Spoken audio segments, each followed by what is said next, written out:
ముందుగా డీజీపీ గారికి అలాగే ప్రభుత్వానికి మహిళల తరపున ముఖ్యంగా అమరావతి రైతు మహిళల తరపున ధన్యవాదాలు. ఎందుకంటే రాష్ట్ర వ్యాప్తంగా 2 రోజుల నుంచి చూసాం, రాష్ట్రాల వ్యాప్తంగా ప్రసారయ్యే ఒక టీవీ ఛానల్ డిబేట్లో ఆడవాళ్ళని ఎంత కించపరిచే విధంగా నీచమైన వ్యాఖ్యలు చేశారో మనం అందరం కూడా చూసాం. దాని ఆడవాళ్ళ గౌరవం మీద దాడిగా మనందరి బాధ్యత, దాన్ని యాక్సెప్ట్ చేయాల్సిందే. అలాంటిది కంప్లైంట్ ఇవ్వగానే వెంటనే ఎఫ్ఐఆర్ చేసి యాక్షన్ తీసుకున్నందుకు ముందుగా పోలీసు వాళ్ళకి మహిళల తరఫున, రాష్ట్ర వ్యాప్త మహిళల తరఫున కూడా మహిళా కమిషన్ కృతజ్ఞతలు తెలుపుతారు. ఎందుకంటే గత 5 ఏళ్లలో ఇది ఒక సంస్కృతి అయిపోయింది. ప్రతి వాళ్ళకి ఏంటంటే ఎవరి మీద ద్వేషం ఉన్నా లేకపోతే ఎవరి మీద కోపం ఉన్నా ముందుగా మహిళల్ని మధ్యలోకి లాగేస్తున్నారు. ఒక మహిళల మాన అభిమానాల మీద దాడి చేయటం అనేది సర్వసాధారణ అయిపోయింది ఆంధ్రప్రదేశ్లో గత 5 ఏళ్లలో కూడా.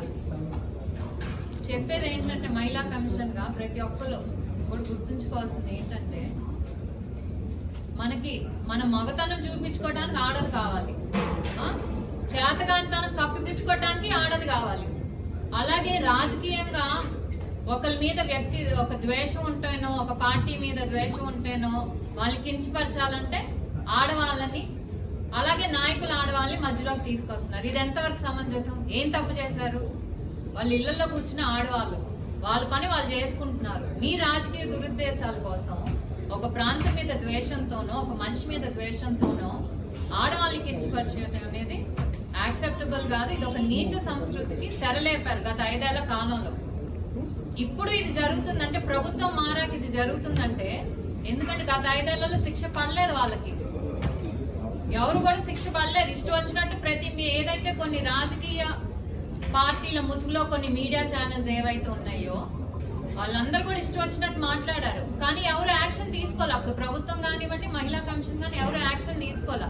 సో భయం లేదు, మేమేమన్నా ఏం చేస్తాం భయంతో ఈరోజు ప్రభుత్వాలు మారినా కూడా ఇంకా ఇష్టం వచ్చినట్టు ఆడవాళ్ళ మీద దాడి చేయటం, లేకపోతే ఇలా మాట్లాడటం ఎంతవరకు సమంజసం? దానికి ఈరోజు కరెక్ట్గా రాష్ట్ర పోలీస్ యంత్రాంగం తీసుకున్న యాక్షన్ని మేమందరం కూడా అభినందిస్తున్నాం. ఎందుకంటే ఇంకొకడు మళ్ళీ బయటకు వచ్చి జర్నలిస్ట్ ముసుగులోనో లేకపోతే అనలిస్ట్ ముసుగులోనో ఇష్టం వచ్చిన, లేకపోతే ఫ్రీడమ్ ఆఫ్ స్పీచ్ అంట. ఏంటండి ఫ్రీడమ్ ఆఫ్ స్పీచ్?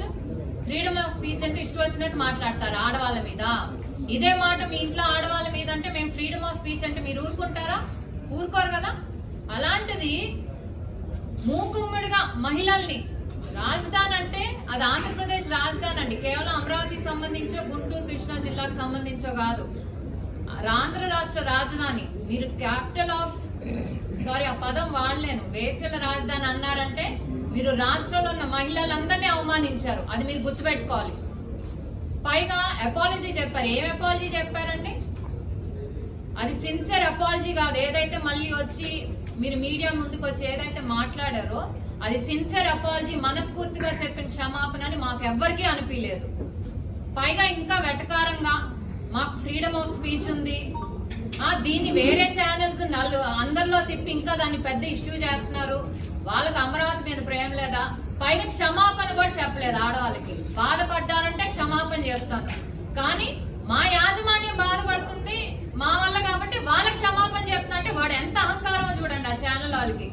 ఇది మహిళలు ఎవరు కూడా ఉపేక్షించకూడదు, తప్పకుండా వాళ్ళందరికీ శిక్ష పడాల్సిందే.